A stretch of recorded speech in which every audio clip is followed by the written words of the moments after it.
work for the United Nations in an office called, it's a Humanitarian Affairs Coordination Office, okay, and I work in disaster preparedness and response. What is a drought, a conflict, outbreaks of disease, or technological disaster, okay? I guess you all know what is a contingency plan.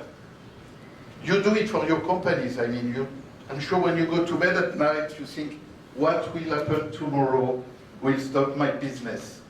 What I will do, with whom, what asset do I have, up to which level I can answer, etc. Otherwise, you will not, your business will collapse, okay? So that's the same for states. They do a contingency plan and they try to foresee what will happen in my country, or what may happen for the major risk, and what will be the consequences for the people, for the economy, for the reputation, etc. And after, what asset do we have to respond? Who will do what? Okay? Up to which level can we respond? How much it will cost? Businessmen know very well this concept. It's part of your job on a daily basis.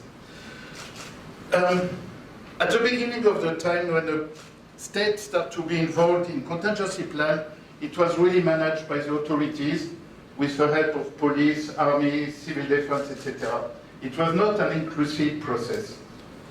But who is doing the first response after a disaster? People with their bare hands. After an earthquake, 90% of the people removed from rumble, or 95%, is by people with bare hands, sometimes a spade. When you have the big teams coming with a sniffing dog, etc., it takes 2-3 days. If communities don't do the job, people will die. Okay? So now, people involved in contingency plan notice that it's an inclusive process of everybody. Okay? It changed the whole thinking of how to include everybody. You have to include communities, NGOs, CBOs, churches, but also now, since 3-4 years, the role of the private sector becomes utmost important. 3 cyclone average per year, drought in the south, locust, outbreaks of plague, etc., etc. Okay? They are much more in trouble than you. Somehow you are lucky, but you have to be prepared for disasters. And what happened?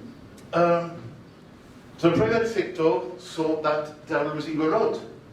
They don't want to feel useless when the disaster hits a country, because it's putting the survival of the business at stake. And they're also citizens. They want to be more useful. And their assets. Private sector, you have communication system, you have trucks, you have go down, you have people, you have networks, etc. And all this can be really, really useful to respond to any kind of disaster. So they did a kind of consortium of private sector with one company leading. They want to see the national disaster management authorities and say, we want to be part of the system. We want early recovery going very fast. We want the business to start again. So we want to put our energy to help the country to recover fast. Okay? And we said, fine, welcome. And now, they have a very professional private sector disaster management group, okay, who is involved in the contingency plan process. Every year, what's normal process is you put all the people involved in the preparedness for the response to sit together and we'll review all the process. What do we do day 1, day 2, day 3, week 1, week 2, etc., etc. It's a logic. Priorities are changing. The priority of day 1 are not the priority of week 1. Okay? It's a process. So everybody has to be involved. But after that, the problem is coordination. What the private sector can do. What I notice in Mauritius, even for communities, for everybody, I don't know for the private sector, people go one by one to try to help. It cannot work like that. The advice we give to communities, and the NGOs is to have consortium. Come with one voice, come with one strategy. We will help you to build it, but we cannot speak to 300,000 people. We need structuration to work. We have to know exactly what will be the role of communities and private sector, by example, in preparedness, therefore in response. So if you have already, as private sector, a kind of structure, it will be much more easy. If you don't have it, it's good to do one. Now, when we have, by example, a cyclone coming in Madagascar, example, we foresee it 1-2 weeks before. It's far, it's moving, getting big, getting far. And when we are sure that we will have a cyclone and it's going close to the coast, 2-3 days before, we do a meeting with the private sector and all the people involved in the response and say, it may hit in this region, so many thousand or million people will be hit. What can you do from your side? And the private sector is ready. And they say, voila, we have X people living on this side, we have X truck, X ton of food, etc., and we can do this and that, and we fine-tune the plan. And the private sector on the affected zone, most of the time, are the first responders. Okay? What is interest for you? Main interest. First, better recovery after a disaster, which means economy starts quicker. Secondly, the people working for you, they have to stay active. Otherwise, if they do nothing, they will feel helpless. It's not good for your society. It's not good for your business. It's good to keep them involved in the response. It's better for the spirit. It's better for the family. The worst is to be useless when you can be used to respond to a disaster. It's good also for your image. Okay? This company is taking care of the world, of the people, of the life, and is part of the preparedness and response. People will like your company after that, because they saw you in a team. And also, what is interesting for you, you can learn some ways we use working in emergency, you can use in the way you are responding in a normal situation. By example, at a high level for big emergency, we work with UPS. What do they do for us? Cargo and paper. All the paper, you know, for a custom, etc. It's good for their corporates. They say, we are saving the world, etc. They participate to that. It's good for their staff. The staff is proud to work for UPS. And they learn also a lot of our techniques, as I told you. And they transfer this technique in their daily way of working. Okay? So the country will win having you fully involved. You will win being totally involved in that. Okay, so there is some stage for that. The first one is trying to create a consortium with one person leading. It can be somebody, it can turn every year because it's time consuming. And you have to, in this consortium, you have to put everybody who wants to be part of your response and the preparedness activities. Step one. Step two, after that, you have to learn what is a disaster, how we manage it, how we prepare and respond. It's a lot of common sense, but it's also sometimes a bit technical. You can be trained in Madagascar, we train the private sector on that. It takes, let's say, 2-3 days, and people become good at preparedness and response. Okay? After that, when you have structure and you know, you have to be, to us, to be involved in the preparedness. I guess for the next review of the contingency plan, not only for oil spill, but for everything, some of you should be involved and go and say, we have assets, we want to be part of the response, let's discuss our role, our strategy, how we are integrated in the holistic national plan. Okay?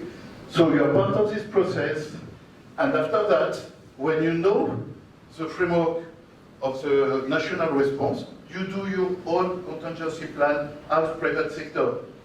What does it mean? Who is where? You have a list of everybody who wants to be involved in the response. All the companies, focal point, email address, etc. You do a list of all assets you have. Go down, trucks, pelters, etc., etc. What can be used in case of emergency? Okay? You map all of that. After that, you have your own contingency plan. You can be trained on that, and we tell you what to do the day one, week one, etc. As private sector, okay.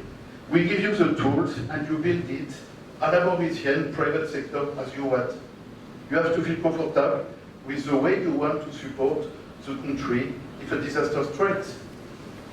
It's okay? It's clear? And after that, you give back also your contingency plan to the national disaster management authorities. They take it as a tool. You have become a very important part.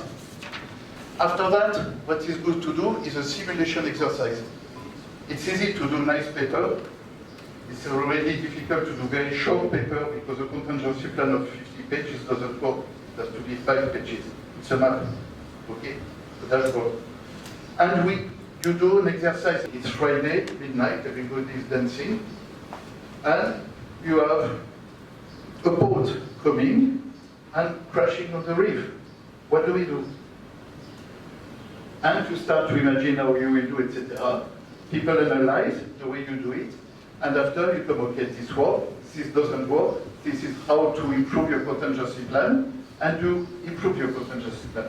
And this simulation exercise is done with all the people answering to a disaster. Okay? So after that, when you have a disaster at any time, the first 3-4 days have immediately a good operational response. What we saw in this crisis, unfortunately, we came 1 week later because of COVID, is a lot of people acted, a lot, but it was not fully coordinated because the contingency plan was a bit old, but also because you were not included. Okay? So you have to be included as a civil society, private companies all together, and how do you link with the government, with the communities, with the CEOs, etc. How all the system is working together. We do the simulation, we get the lessons, we improve it. After that, I can tell you if a disaster arrives, even if your business is affected, you will feel better because you will be involved in the response to recover as soon as possible.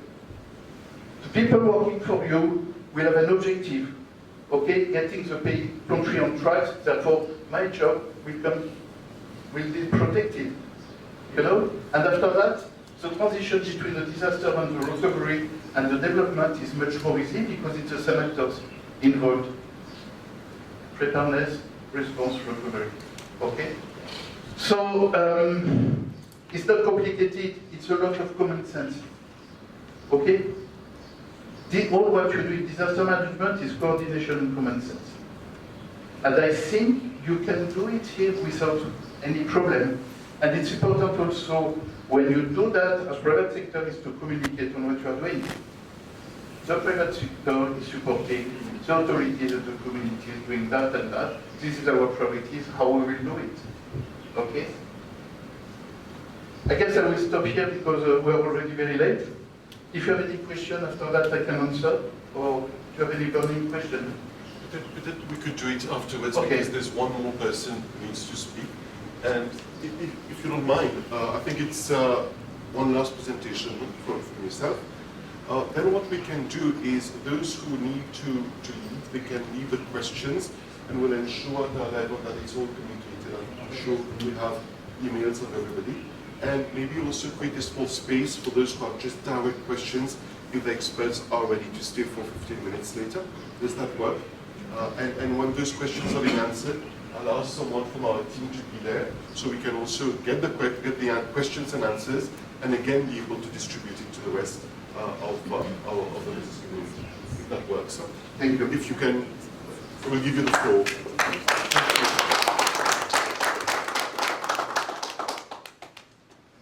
Good afternoon, distinguished ladies and gentlemen. Actually, mine is not a presentation, so to speak. My name is Charles Crane, the Regional Director for Southern Africa for the International Organization for Migration. But I'm here representing the Regional UN Sustainable Development Group.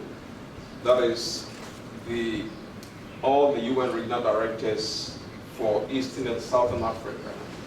Also being the chair I'm here just to express our thanks and solidarity to you, the business community, the local community, the government, and the people of Mauritius.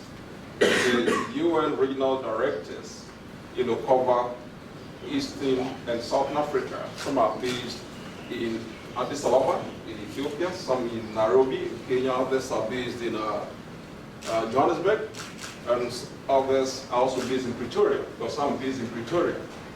And I recall the resident coordinator saying she's based here. I am not based here, but I'm here. I'm based here. Because these days we live in a virtual world, so I don't necessarily have to be here physically. But I can assure you that we are with you in our hearts and in our minds. We know that we live in a very challenging times where the global community, be you a developed country or a developing country, are having to face a common challenge of the COVID. And now, incidentally, in the case of Mauritius, we also have the issue of the ecological disaster as a result of the Wakashio.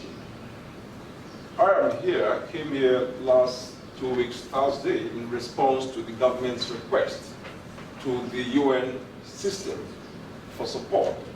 And I firstly really want to thank our resident coordinator and our UN ambassador to Mauritius, who has been coordinating the UN agencies in Mauritius. In Mauritius, we don't have a big resident UN agencies here. We have 4. But for the regional directors, we cover the entire region. So even though we may not be many present here in Mauritius, we still provide and optimize our regional assets in support of the government. So in response to the government's request to the UN, I got a call from the resident coordinator and also our country director, Celine Levy, whom I believe most of you know. Celine Levy, you can send it there, know that she's the regional country director here.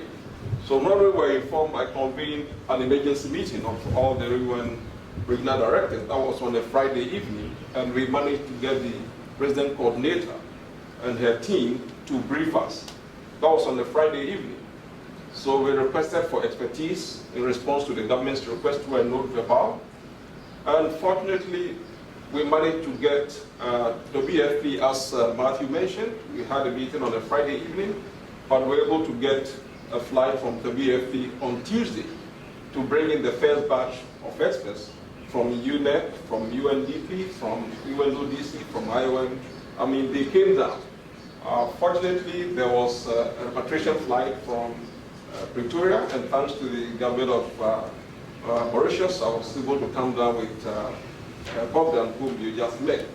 And since we've been here, I must say we've been really very impressed with the way the coronavirus has been managed here in Mauritius, and I think there is a lot of lessons to learn, a lot to tell the rest of the world, that the world can also learn from Mauritius, as a matter of fact. But I must also really congratulate you, the business community and the private sector, for the work that you've already done and the work you've been doing, because we know that the private sector in most countries, if not all countries, are the biggest employers.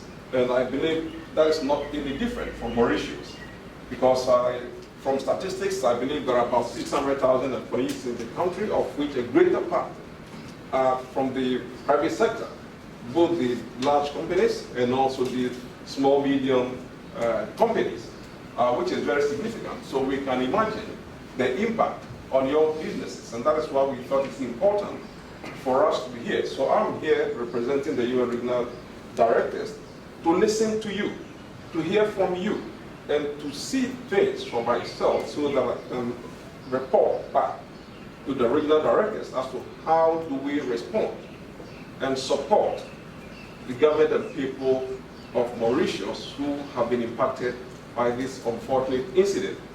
And since I came in on the Thursday 13th, I was able to join in the cleanup with the community, the diplomatic corps, the government, and the civil society. And I was really very touched with the level of patriotism and the involvement and participation of the local people as already explained by Matthew, which I think is very commendable, and I mean, you deserve a big, pat on the back. After that, I had a meeting with the foreign minister, and I heard a lot about what is going on. I also had the opportunity and honor to meet with the Prime Minister to engage and to convey our solidarity and appreciation to the people and the government, and also met with the President, His Excellency, I think last Wednesday. And at the meeting, we had a soft launch of the UN Recovery Fund, which is a fund that we thought is important, but we also appreciate the fact that the UN already has a partnership framework with the government within which we are working. But these are not normal times. These are not the normal issues that we normally face. So this is a time that we all have to come together, mobilize our resources and assets to see how we are able to complement the incredible, remarkable support by the private sector and also the civil society themselves through a whole of government approach and a whole of society approach. So for us, of course, we cannot, as the UN claim, to know the problem better than you do. No. You know the issues better. There are international conventions and frameworks and norms which needs to be contextualized according to the country's own dynamics. And that is why we think it's very important to hear from you, to hear from the civil society, to hear from the government, so that whatever interventions we provide responds to your needs, not our needs. We come in with capacity, we come in with expertise, with knowledge, and perhaps maybe lessons learned and good practices, from elsewhere, but we have to adapt, because one size doesn't fit all. And that is why we think it's important for the social and economic assessment. Yesterday we met with the local community, and you could tell from the vibes in the room, there were a lot of anxiety, there were a lot of frustration, you can sense some anger and expectation. How do we address all these issues? Because there are a lot of unknowns. And in situations like this, sometimes you don't have the immediate impact. It's later that you may feel it.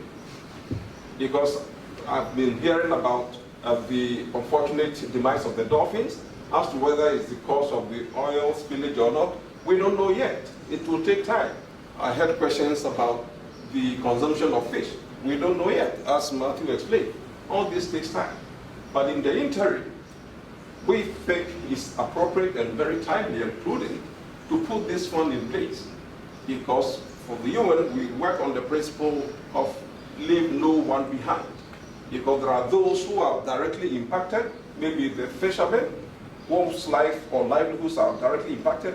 But what about the fishmongers? What about those who are indirectly impacted by all these, who may not have direct access to claims that have been explained to you, whose livelihoods have been impacted, the women, the children, their schooling, those who clean the beaches? How do we support them? And that is why we think it's important for us to put this fund in place.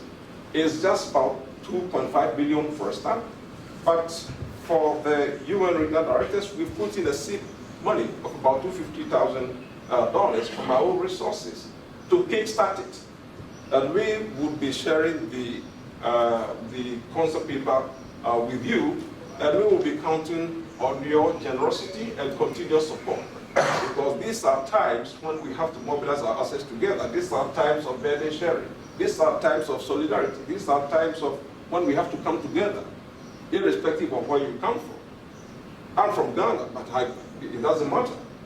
We are dealing with human beings who have been impacted by an unfortunate incident that we have to bring our resources together. And that is why we are here. And I really want to thank you for availing your precious time, because being in the business community, we know how important your time is. And being a Friday, normally we say TGIF, thank God it's Friday. But it's already past 12:30, that means the most productive part of your day is already gone. But your presence here is an illustration, a manifestation of your commitment to support the vulnerable population So the fund that we put in place, we basically looking at certain critical areas, some of which have been outlined by Boga. We're looking at the livelihoods of those that have been impacted and how do we support them in the medium and the long term. The claims, as we heard from Matthew, sometimes it takes a bit long. It's going to go through court, it's going to go through some process. 3 years? Are we going to wait for 3 years before we support the women and children whose lives have been impacted on? Certainly not. And that reminds me of a typical African problem, which is when the forest is burning, the local does not stop to say goodbye. In times of crisis, we're not going to wait and go through all these processes. We have to take immediate, timely measures to support those who are impacted upon. So we're looking at the livelihoods and how do we provide that kind of support. The environmental and the ecological impact. How do we help to address that? The issues of coordination and communication. Like Matthew mentioned, in times like this, the global community, the perception, needs to be addressed. Mauritius is a typical tourist country. We don't know what is going on in the minds of many tourists who would have, like to come to Mauritius and hearing that there's an oil spilling. Is it safe for me to come to Mauritius? We have to be able to address that collectively, to address the mindset that this is in a specific area or location. But of course, if it should come, if something happens and it comes from you, the government or something, so well, because we want to promote tourism, that's why they are not telling us maybe it's not even safe, but they are telling us it's safe. But when we work together as international community, at least we are able to address those perceptions and build that confidence and credibility among the international community. Those are part of the damage control. The coordination. In times like this, we have so many partners who are coming in to help. Different partners, different expertise, and different resources coming in. You may be overwhelmed, because how do we coordinate all this support to optimize and maximize that support to make sure that at least everyone is reached? So these are some of the areas, the monitoring and assessment that Batu talked about. And importantly, the policy guidelines and legal frameworks.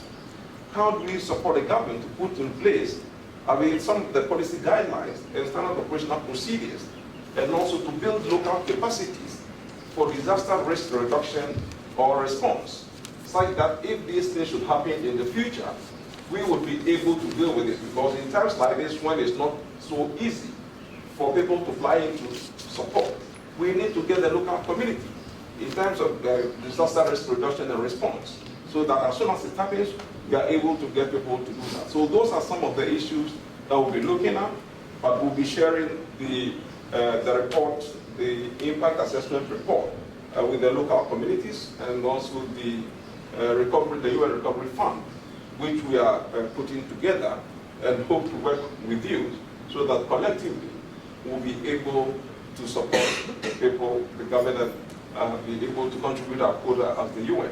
So with those few remarks, I would really want to pause here, but I must say that I'm really very impressed, very delighted with the level of discipline that I've seen across, especially with the management of the COVID. I go to town and I see everybody in mask, not like many countries where people are insisting it's my right not to wear a mask. If it's your right to die, it means it's my right to live. But here you realize, and I understood why you've been so successful with the management of the COVID in comparative terms as compared to the global community. So I just want to thank you and to express our solidarity and support to all of you. Let me just conclude. You know, I come from West Africa, so I like programs. So sometimes I just like to share some of them. And I just want to conclude that having to come here, talk to you, talk to the local community, talk to the government, reminded me of one Africa proverb which says, when the fish comes from the river to tell you the crocodile is sick, you have to believe it, because they live there together. So now I'm confident that when I go back and I tell the regional directors what I saw and what I have heard and what my interaction with you have been, they know I'm telling them the truth because I've been here and I've seen it, so I can communicate directly to them. So I thank you very much for your kind attention.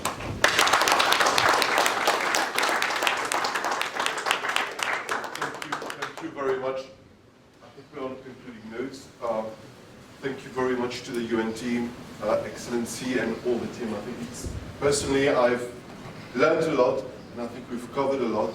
But I know it's a conversation, and we need to continue this conversation. I think some of this conversation has to happen now, so maybe around for the next 10-15 minutes, if possible, whatever urgent questions need to be taken. I think my team are also putting in the emails of everyone, and if you copy us in the emails, we'll be able to ensure it's all shared. Whatever information is provided to us for circulation will be on our website. And I cannot conclude without thanking the President, Mrs. Mauritius, all our partner members, particularly Arim and IAM, also then, all of them, I think have been here today. Thank you. And then the business community as such, Guillaume, who has been fully on board since day one, and the team with Michael also. So thank you very much. And I hope that, despite this situation, maybe we'll learn from it, we're able to build the lessons for us as the business community to get better prepared. And in fact, in the contingency plan, there's a lot that we're already doing. It's true that we look at it for the moment for cyclones and heavy rainfalls, but really this is telling us that we have to be better prepared overall. So that also will be something we'll look at. Thank you so much. Vidya, would you like to say a few words, and then maybe just Christine to conclude? That's okay? Thanks, Kevin. Hi, everyone. My name is Vidya. So it's great to see so many people here. I think we are going to learn a lot from this. There are obviously different angles, different perspectives, different backgrounds, but I think working together can only make us stronger. I think there is a lot of assumptions about the event. I think today we have got much more clarity. And thank you all, first of all, Your Excellency, for facilitating this and providing us the expertise as fast as you could make it happen. Yeah. So the conversation continues, and please talk to us, reach out to us, and share with us, and we will try and represent you as best as we can. Thank you very much. Thank you very much. I don't want to stand between you and lunch, but this, every day I listen to Matthew and all those people speaking. I myself learning a lot, because this is like an experience I never made myself. But to thank you very much. I wish I could keep Matthew and Pierre and all those people longer for not only the support to respond to the OS bill, but of course to do that and to the claims and everything, but all the knowledge that we can share, for this, for the medium term, for the long term. But, the world these days is small, and there's internet, there's Zoom, there's everything. I think this is not the last time we are seeing them. And they are here until the 4th. If there's need for any other gathering or any other form of wanting to do follow-up questions, they are here. I think it was very important that some of these things are explained. I wish we had like a whole day workshop, because each of the things we touched on is small. But anyway, here we are together, and I believe for the fund, we can find a way to work together. We're here. If there's some resources to do through the UN, we are here. We can work a mechanism together. If there are any resources to support the communities, the UN is a good vehicle to do these kinds of things. We have our own seed money to put, but if there are any resources from any of your pockets, either we can see what we can do for the communities, because there is dealing with the crisis, but there's also dealing with the after crisis. So thank you also for our IAM colleagues who made the very nice presentation about the analysis. But thank you all. As I said, I live here, and really I know what the business community is doing, and also the stress on the COVID and everything. But anyway, crises come and go. It's the way we handle ourselves during the crisis that makes us recover better. Thank you so much.